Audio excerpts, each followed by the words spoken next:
तो गाइस ये कहानी है बाकी हनुमा नाम के एक हाई स्कूल स्टूडेंट की, जिससे पूरा स्कूल थर थर कांपता है। एक दिन मित्सुनारी तोकुगावा, एक अंडरग्राउंड रेसलिंग चैंपियनशिप का ओनर, उसके स्कूल मिलकर उससे बताता है कि टोक्यो में कुछ खतरनाक क्रिमिनल्स तुम्हें पीटने आने वाले हैं। अभी कुछ दिन पहले ही दुनिया का सबसे खतरनाक प्रिजनर डोरियन एक डेथ ट्रायल पर चुपचाप फांसी चढ़कर मर गया था, पर एक डॉक्टर उसकी मौत कंफर्म करने जैसे ही उसके पास आया वो जिंदा हो गया और उसने सभी पुलिस ऑफिसर्स को मार दिया। और उसने जाने से पहले वहाँ लिखा, मैं टोक्यो आ रहा हूँ हार का स्वाद चखने। और वो समुद्र के रास्ते से उस प्रिजन से एस्केप कर गया। ये ही नहीं, अभी तो 4 और बाकी हैं। स्कॉटलैंड के केरियोस प्रिजन में सिकॉर्सी नाम के एक प्रिजनर को पनिशमेंट के तौर पर शॉक थेरेपी दी गई थी, पर वो आदमी उस डेथ ट्रायल को भी सरवाइव कर गया और सभी पुलिस ऑफिसर्स को खत्म करके शरेआम एक मिलिट्री प्लेन में उड़कर हमारे टोक्यो की तरफ निकल पड़ा है। पुलिस को पता चला है कि वो 100 मीटर की प्रिजन वॉल चढ़कर वहाँ से भागा है, जो कि किसी आम इंसान के लिए इम्पॉसिबल है। और तो और उसने गारलैंड, रशिया के बेस्ट रेसलर को भी मार दिया।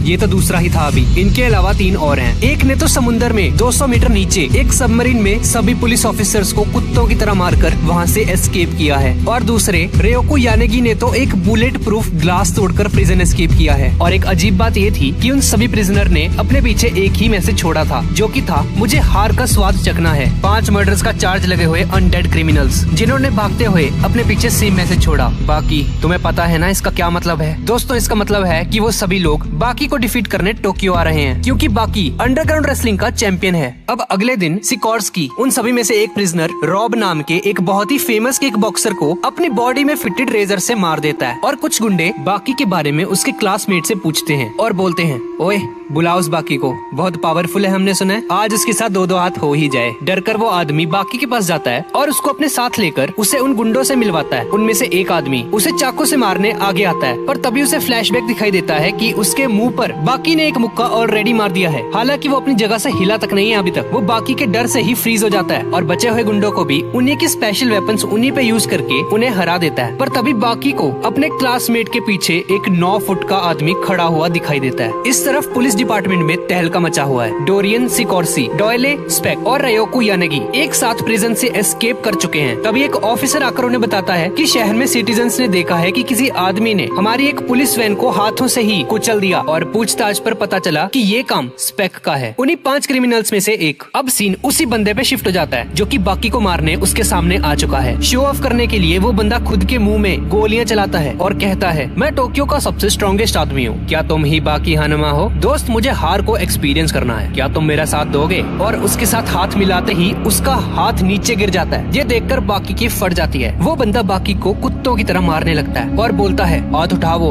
उठाओ हाथ। थोड़ी देर बाद पुलिस वहाँ आकर स्पेक को अरेस्ट कर लेती है। एक ऑफिसर बोलता है कि सर, यहाँ तो ऑफिसर कनाडा का हाथ पड़ा हुआ है। ये सुनकर बाकी शॉक हो जाता है और हमें पता चलता है कि ये हाथ एक पुलिस ऑफिसर का था, जो कि स्पेक ने मार दिया था। स्पेक बाकी के पास जाकर उसे बोलता है, ये तो बस शुरुआत थी, दोबारा बहुत ही जल्द मुलाकात होगी बाकी हनुमा। इसके बाद हमें युजिरो हनुमा, बाकी के फादर को दिखाया जाता है, जो कि दुनिया का सबसे स्ट्रॉन्गेस्ट क्रीचर माना जाता है। पुलिस, पॉलिटिशियंस सब के सब इस बंदे से डरते हैं। इस तरफ रायोको यानेगी गोके शिबुकावा से मिलता है, जिसने शिबुकावा स्टाइल जुत्सु इन्वेंट किया था। 70 साल का होने के बावजूद भी ये आदमी किसी को भी अपनी आई की टेक्निक से हरा सकता है। दूसरी तरफ स्पेक जेल में आराम कर रहा होता है और एक सीनियर इंस्पेक्टर उस पर कड़ी नजर रखने के लिए बोलता है। वो टॉयलेट करने जाता है पर देखता है कि स्पेक उसके बगल में ही बाल्टियों के हिसाब से सूसू कर रहा है। इंस्पेक्टर बोलता है, ओए तुम यहाँ क्या कर रहे हो? स्पेक बोलता है, हाँ वो मैं जरा बाथरूम करने आया था यहाँ पे, ये लो ये बंस खाओ, एकदम मस्त क्रिस्पी हैं। इंस्पेक्टर उसके मेन पॉइंट पे लात मारता है, पर स्पेक बोलता है, मैं तुम्हारे साथ अच्छे से पेश आ रहा हूँ ना, लो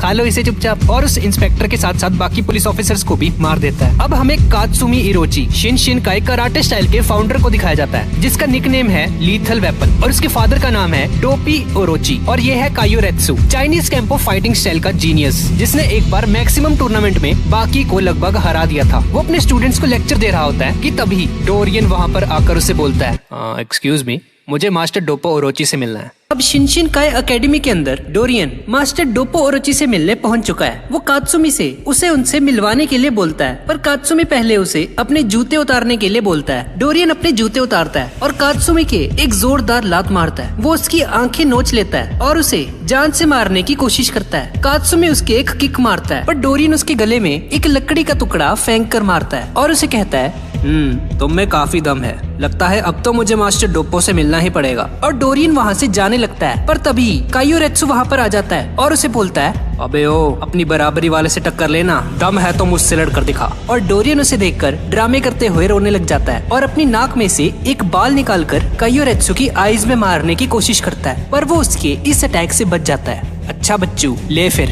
इससे बचकर दिखा अब। और वो उस पर आग उगलने लगता है और उन्हें चकमा देकर वहाँ से भाग जाता है। दूसरी तरफ बाकी के स्कूल में एक फिटनेस टेस्ट चल रहा है और 400 मीटर की एक रेस में बाकी सभी को हराते हुए सबसे तेज भाग रहा होता है, जिसकी वजह से जमीन में गड्ढे पड़ जाते हैं। और लॉन्ग जंप में भी बाकी क्रॉस लाइन को ही पार कर देता है, जिसे देखकर सभी स्टूडेंट्स हैरान रह जाते हैं। उसके टीचर को समझ नहीं आता कि ये इतना स्ट्रॉन्ग कैसे है। और तो और पुल अप करते हुए बाकी पुल अप बार को ही तोड़ देता है, जिसकी वजह से उसका टीचर उस पर काफी गुस्सा होता है, क्योंकि वो एक भी टेस्ट ठीक से कंप्लीट नहीं कर पाया था अभी तक और उसके स्कोर्स काफी कम थे। इसलिए बाकी अपने टीचर से बोलता है कि क्या अगर वो 1500 मीटर की रेस का वर्ल्ड रिकॉर्ड तोड़ दे तो क्या वो उसे पास कर देंगे इस टेस्ट में। उसका टीचर उसे बोलता है, 1500 मीटर 3 मिनट 26 सेकंड का रिकॉर्ड है, ये तुम कैसे तोड़ पाओगे। पर बाकी बोलता है, सर मुझ पे भरोसा रखिए, मैं ये कर लूंगा। बाकी अपने कपड़े उतार देता है और रेस के लिए रेडी हो जाता है। रेस शुरू हो जाती है और बाकी शुरुआत में ही रेस में सबसे आगे निकल जाता है, पर तभी उसे मसल क्रैम्प्स आ जाते हैं, जिसकी वजह से एंड में वो लास्ट पोजीशन पर आता है। और बाकी का टैलेंट देखकर वो टीचर उसे पास कर देता है। इस तरफ मित्सुनारी कांजी इगारी से मिलता है, जिसने मैक्सिमम टूर्नामेंट में बाकी को लगभग हरा दिया था, पर तभी सिकोर्सी वहाँ पर आकर उस पर हमला कर देता है और एक एम्बुलेंस उसे लेकर जाती है और मित्सुनारी सिकोर्सी को अपने साथ लेकर वहाँ से निकल पड़ता है। इस तरफ पुलिस स्टेशन में स्पेक ने I will be back soon का एक पर्चा लगाया होता है अपने सेल के बाहर, और मित्सुनारी और सिकोर्सी एक जगह पर आकर देखते हैं कि वो सारे क्रिमिनल्स एक साथ वहाँ पर आ चुके हैं। मित्सुनारी उनका स्वागत करता है और बताता है कि मैं स्टेडियम का मालिक हूँ और अब ये बताओ कि तुम सब यहाँ पर क्यों आए हो। डोरियन बताता है, ये कैसा सवाल है, ये जापान की सबसे फेमस जगह है जहाँ दुनिया के सबसे बेस्ट फाइटर्स आते हैं। डोले बोलता है, मैं अपने मन की करता हूँ, मुझे यहाँ पर आना था इसलिए मैं यहाँ पर आ गया। और तभी बाकी मित्सुनारी से मिलने वहाँ पर आ जाता है और बोलता है, सर मुझे आपसे कुछ बात करनी थी। वो सभी लोग बाकी को नोटिस करते हैं और तभी डोप्पो ओरोची और कुछ और खतरनाक फाइटर्स वहाँ पर आ जाते हैं। अब वो 5 क्रिमिनल्स और टोक्यो के 5 बेस्ट फाइटर्स आमने सामने आ चुके हैं और ये है डोप्पो ओरोची, शिनशिनकाई कराटे स्टाइल का असली फाउंडर, और ये है कारोई यानामा और ये यानामा गैंग का बॉस भी है। मित्सुनारी उन्हें बताता है कि ठीक इसी जगह पर कुछ साल पहले मैक्सिमम टूर्नामेंट हुआ था, जो कि हिस्ट्री का सबसे ज्यादा खतरनाक टूर्नामेंट था और उसे जीता था बाकी हानमा। इस 17 साल के लड़के ने उन क्रिमिनल्स को उसकी इस बात पर यकीन नहीं होता और मित्सुनारी उसे इस टूर्नामेंट के रूल्स के बारे में बताने ही लगता है कि तभी ये बंदा बोलता है, कोई रूल्स नहीं है इसमें, ये गेम अभी से शुरू कर दो, फर्क नहीं पड़ता कि तुम कहाँ हो, किसके साथ हो, नहा रहे हो, जीएफ के साथ हो, जहाँ मर्जी चाहो फाइट कर सकते हो। उन 10 लोगों की फाइट शुरू हो जाती है। बाकी बोलता है, चलो ठीक है फिर मैं चलता हूँ, मुझे होमवर्क भी करना है, और ये बोलकर बाकी वहाँ से चला जाता है। दूसरी तरफ वो इंस्पेक्टर देखता है कि स्पेक अपने सेल में वापस आ चुका है। दूसरी तरफ डोरियन और डोप्पो कहीं पर जा रहे होते हैं कि तभी काइयोरेत्सु उससे पहले का बदला लेने उसके सामने आ जाता है और डोप्पो ओरोची उसके एक जोरदार लात मारता है। वो पहले से ही मौके की तलाश में था डोरियन को पीटने के लिए। डोरियन उस पर अपने आग वाले लाइटर से हमला करता है, पर डोप्पो ओरोची उसके इस अटैक को आसानी से रोक देता है और बोलता है, हा ये मेरा परफेक्ट डिफेंस है जो कि किसी मिसाइल से भी नहीं टूटने वाला। इस तरफ कांजी अकारी सिकोर्सी से बदला लेने उसके सामने आ चुका है और कुछ गुंडे भी लाया है अपने साथ, और वो सभी लोग सिकोर्सी को पकड़ लेते हैं। वापस डोप्पो ओरोची की तरफ हम लोग देखते हैं कि डोरियन उसका हाथ एक धागे से काट देता है। दरअसल डोरियन के पास एक स्पेशल लाइटर होता है जिसमें एक मकड़ी के जाले से भी ज्यादा पतला और नायलॉन से भी ज्यादा स्ट्रॉन्ग धागा निकलता है। डोरियन बोलता है, ये धागा साइंस के नजरिए से एक चमत्कार है, बहुत पहले से मैजिशियंस भी ऐसे ही धागे यूज करते हैं अपने ट्रिक्स के लिए। और ओरोची समझ जाता है कि जब उसने उसकी किक मारी थी पहले, तभी उसने मौके का फायदा उठाकर वो धागा उसके हाथ में डाल दिया था। पर ओरोची को इसकी आदत थी। दरअसल ट्रेनिंग के दौरान उसका हाथ बहुत बार टूट चुका था और तभी वो उसके मुंह पर एक जोरदार मुक्का मार देता है और डोरियन नीचे जमीन पर गिर जाता है। इस तरफ कांजी और उसके दोस्त सिकोर्सी को मारने का कोई प्लान बना रहे होते हैं। कांजी उसे 5 गोलियां मारता है, पर इससे उसे कुछ भी नहीं होता। वो उसके साथियों को मार देता है और कांजी सरेंडर कर देता है और कहता है, प्लीज मुझे जाने दो।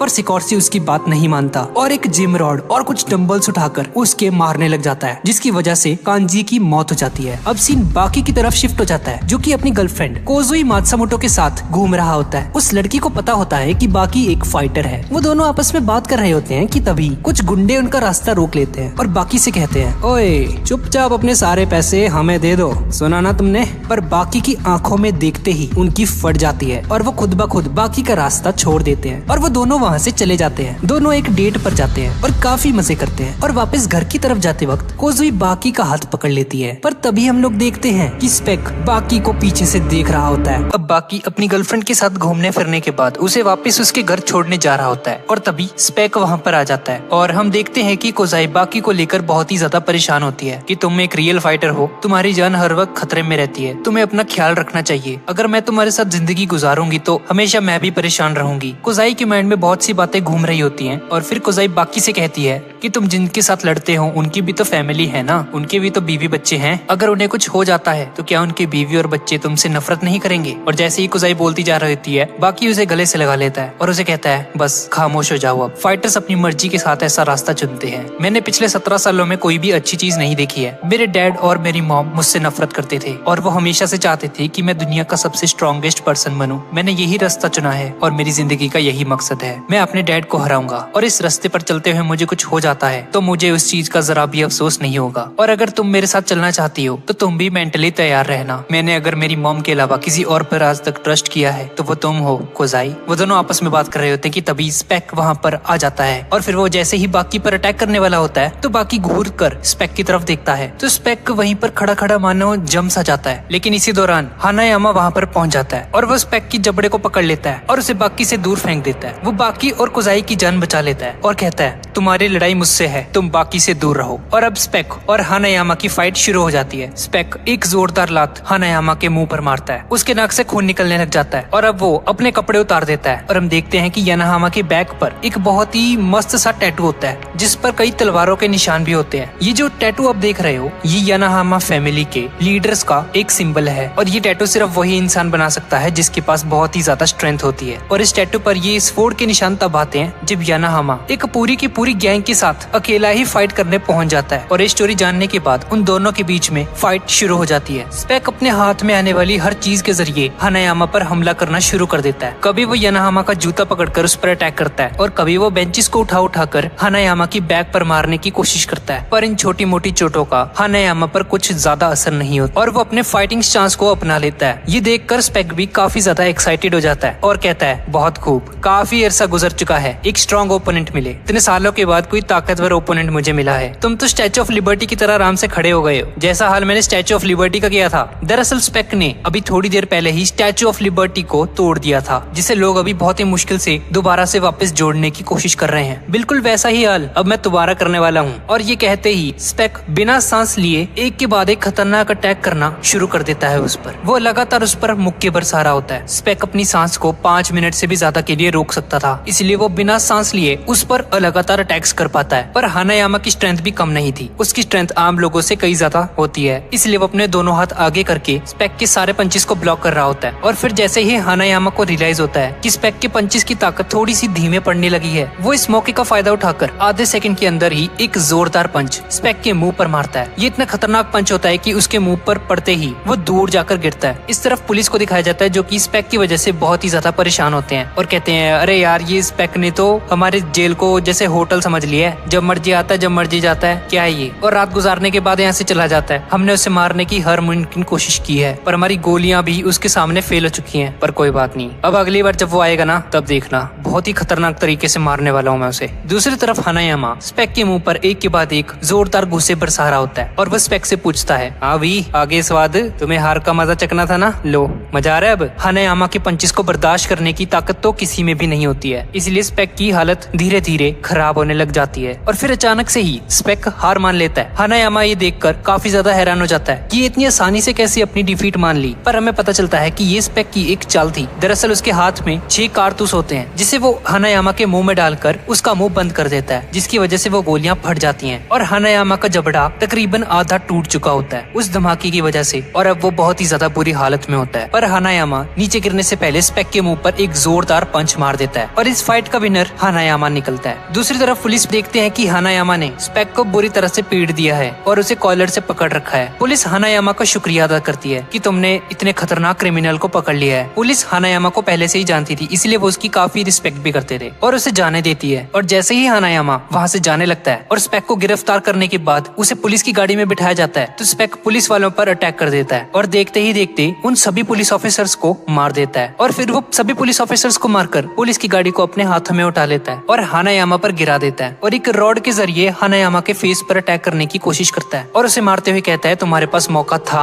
मुझे हराने का, लेकिन तुमने इस मौके को गवा दिया। अगर जैसे मैं तुम्हें मार रहा हूँ तो मुझे इसी तरह थोड़ी और देर मारते रहते तो मैं कब का मर चुका होता। और फिर वो एक गन निकालकर हानायामा की बॉडी को गोलियों से छन्नी कर देता है। स्पेक उस पर जरा भी रहम नहीं करता और हानायामा की टांगों पर फायरिंग करनी स्टार्ट कर देता है। जब हानायामा जख्मी होकर जमीन पर गिर जाता है तब स्पेक उसके मुंह पर जोरदार लाते मारता है। मुझे तो लगा था कि हानायामा का खेल अब समाप्त होने वाला है, लेकिन ये तो मेरी गलतफहमी थी यार, क्योंकि हानायामा इतनी आसानी से नहीं मरने वाला था, मजाक थोड़ी है कोई। और फिर जैसे ही स्पेक ने अपनी गन निकालकर हानायामा के मुंह में डाली तो हानायामा ने, जिसका जबड़ा पहले से टूटा हुआ था, उसके मुंह में दोनों तरफ से सुराख था और उसने उस गन की डायरेक्शन को चेंज कर दिया और जो गोली उसके सर में लगनी थी वो उसके जबड़े से बाहर निकल गई। और फिर हानायामा इस मौके का फायदा उठाकर स्पेक को जमीन पर गिरा देता है और उसके मुंह पर लगातार मुक्के बरसाने शुरू कर देता है। और हानायामा के मुक्कों के बारे में तो हम जानते ही हैं कि उसके हाथों में कितनी ज्यादा ताकत है। स्पेक अपने आंखों पर हाथ रख लेता है, जिसे देखकर हानायामा थोड़ा कंफ्यूज हो जाता है कि अब ये क्या करने वाला है। और तभी हम लोग देखते हैं कि वो एक फ्लैश ग्रेनेड उसके सामने मारता है। उस नेड की रोशनी इतनी ज्यादा होती है कि हानायामा की आंखों में पड़ते ही उसे कुछ नजर नहीं आता। दरअसल एक स्टैंड नेड था यार, जैसा हम BGMI में खेलते हैं। अब हानायामा को कुछ भी दिखाई नहीं दे रहा होता, वो अंधा हो चुका है, पर ना दिखने के बावजूद भी एकदम सही निशाना लगाकर वो स्पेक के मुंह पर एक मुक्का मारता है। लेकिन स्पेक भी चालाक था और वो जमीन की तरफ से निकलकर उसे पीछे से पकड़ लेता है और उसकी गर्दन को दबोच लेता है और उसकी गर्दन की हड्डी को तोड़ने की कोशिश करता है। और तभी हानायामा अपनी सबसे खतरनाक टेक्निक को यूज करने की कोशिश करता है। जैसा कि मैं आपको बता चुका हूँ कि हानायामा के हाथ में बहुत ही ज्यादा पावर होती है, तो वो स्पेक की बाजू पकड़कर उस पर जबरदस्त प्रेशर बनाने की कोशिश करता है, जिसकी वजह से स्पेक के हाथों के मसल्स फटना शुरू हो जाते हैं। और जैसे ही स्पेक को इस बात का अंदाजा हो जाता है कि बहुत ही जल्द उसका बहुत ही बुरा हाल होने वाला है, तो वो अपने हाथ की एक उंगली हानायामा के कान में घुसाने की कोशिश करता है ताकि वो हानायामा के ब्रेन को डैमेज कर सके। लेकिन हानायामा इस कदर का डैमेज लेकर भी अपने पांव पर खड़ा रहता है और स्पेक की गर्दन हानायामा के हाथ में होती है। और फिर जैसे ही हानायामा अपने हाथ की मदद से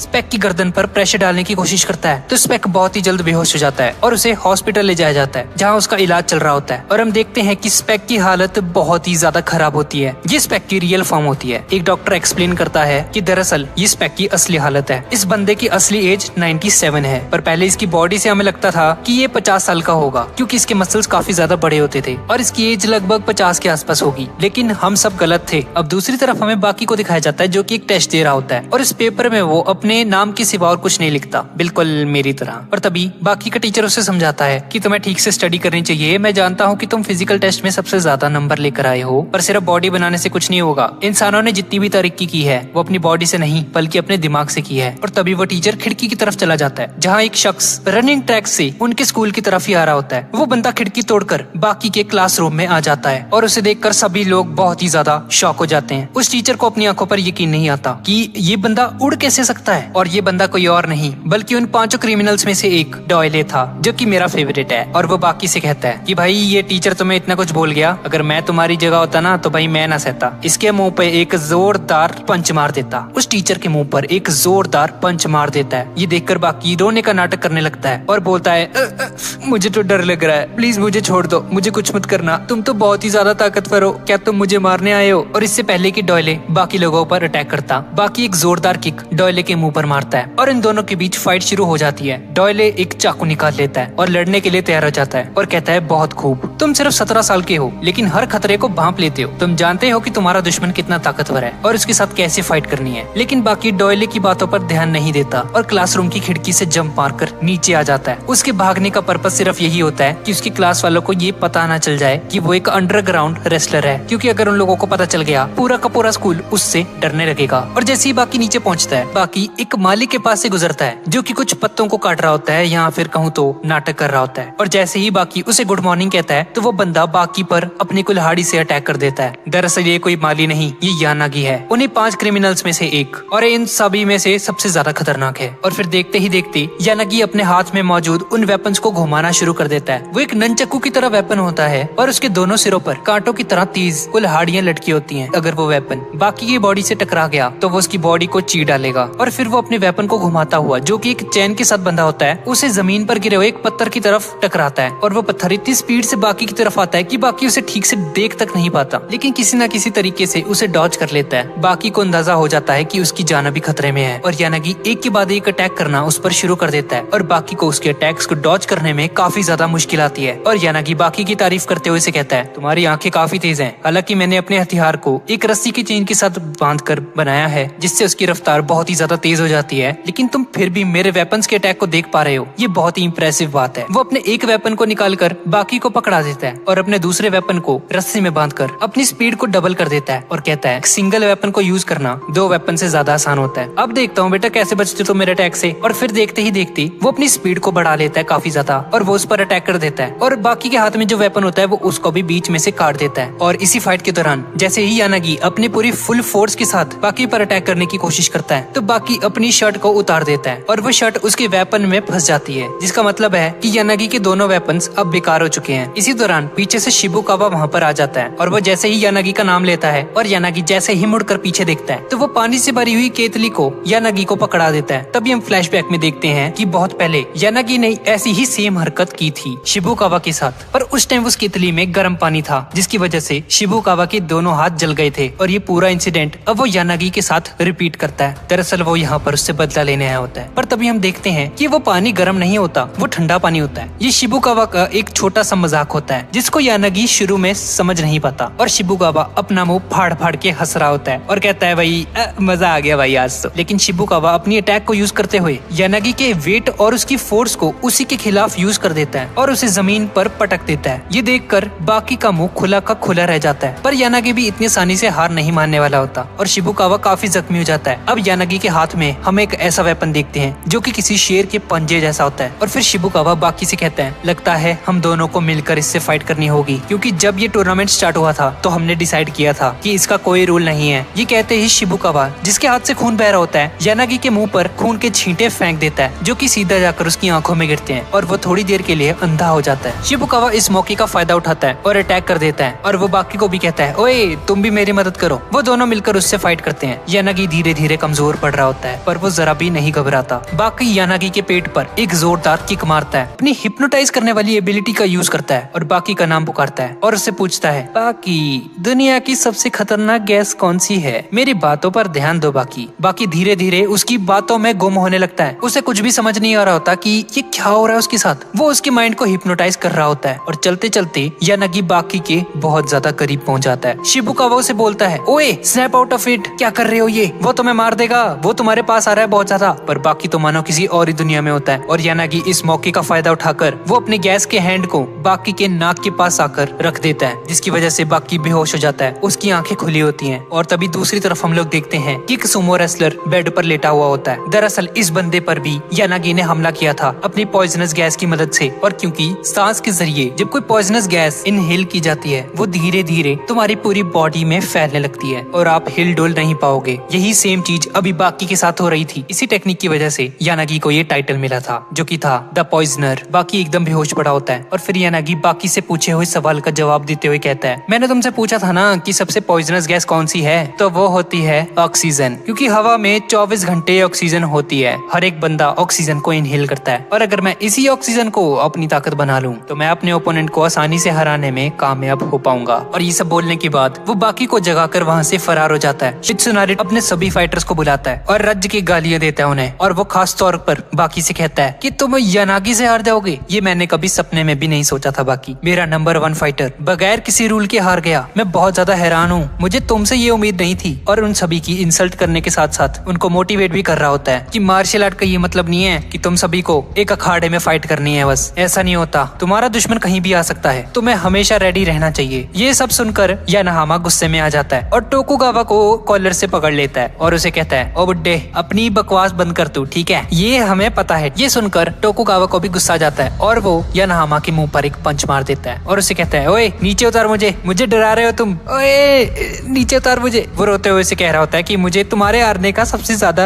अफसोस है, क्योंकि मैं सपने में भी नहीं सोच सकता था कि तुम यानाहामा उन फुद्दुओं से हार जाओगे, और खास तौर पर बाकी तुम तुम पर बहुत ज्यादा यकीन था मुझे, पर तुमने मेरी नाक कटा दी। बाकी ये सारी बातें सुन रहा होता है और उसे काफी गिल्टी महसूस होता है। बाकी वहाँ से जाने लगता है और फिर वो जैसे ही कमरे का दरवाजा खोलता है तो वो अपने सामने डोरियन को पाता है, जिसके हाथ में गैसोलीन होती है और हाथ में एक लाइटर। उसका प्लान होता है कि वो उन सभी फाइटर्स को एक ही जगह पर जला देगा। इस पहले कि वो गैसोलीन फेंक कर आग लगाता, तभी काटसुमी वहाँ पर पहुँच जाता है और उसके हाथ से वो लाइटर ले लेता है और डोरियन को नीचे गिराने के बाद वो सारा का सारा गैसोलीन डोरियन पर गिर जाता है। ये देखकर डोरियन थर थर कांप रहा होता है क्योंकि कात्सुमी उसके ऊपर लाइटर लेकर बैठा होता है और एक चिंगारी पड़ते ही वो मर जाएगा। इसी वक्त डोरियन सोचता है कि ये काफी बदल चुका है पहले से। कात्सुमी उसका मजाक उड़ाते हुए से कहता है, अरे डरो मत, मैं आग नहीं लगाऊंगा, वरना तुम में और मुझ में कोई फर्क थोड़ी रह जाएगा। मैं एक स्पोर्ट्समैन हूँ और मेरी स्पिरिट अभी जिंदा है। और तभी ये सब बोलते ही कात्सुमी वो लाइटर डोरियन के ऊपर फेंक देता है और डोरियन की बॉडी पर आग लग जाती है और कहता है, मैं तो मजाक कर रहा था, ये सब कुछ मैंने तुमसे ही सीखा है डोरियन। एक नंबर के लीचड़ हो तुम, तुम्हारे साथ कोई फेयर फाइट नहीं करने वाला मैं। डोपोरोची कहता है, शाबाश मेरे बेटे, बहुत ही बढ़िया काम किया तुमने। वैसे भी मार्शल आर्ट्स का मतलब जीतना ही होता है, चाहे उसके लिए हमें कुछ भी करना पड़े। और तभी डोरियन वापस से खड़ा हो जाता है। उसकी बॉडी अभी थोड़ी देर पहले जल रही होती है और वो जैसे ही होश में आता है उसके मुंह से बहुत बड़ी भाप निकल रही होती है। ऐसा लग रहा था कि उसने अपनी बॉडी पर लगी हुई सारी आग को एब्जॉर्ब कर लिया है और एक भाप के जरिए उसे धुएं में उड़ा दिया हो। डोरियन काफी ज्यादा एक्साइटेड हो जाता है और बोलता है, अभी अगला कौन है? और फिर डोपोरोची आगे बढ़कर कहता है, ऑफ कोर्स मैं लड़ूंगा तुमसे, अपने कटे हुए हाथ का बदला भी तो लेना है मुझे तुमसे। तभी कात्सुमी कहता है, अभी नहीं डैड, आपको भी मौका मिलेगा, पर उससे पहले मेरे टीचर इससे फाइट करना चाहते हैं, जिसका नाम काताओ कियोसुमी होता है। और फिर देखते ही देखते वो डोरियन पर अटैक कर देता है। वो एक के बाद एक खतरनाक अटैक करता जाता है उस पर और वो डोरियन से कहता है, ओए तुम्हारी हिम्मत भी कैसे हुई एक लेजेंडरी मार्शल आर्ट के हाथ को काटने की? क्या तुम्हें शर्म नहीं आई? मेरी बात सुन भी रहे हो तुम?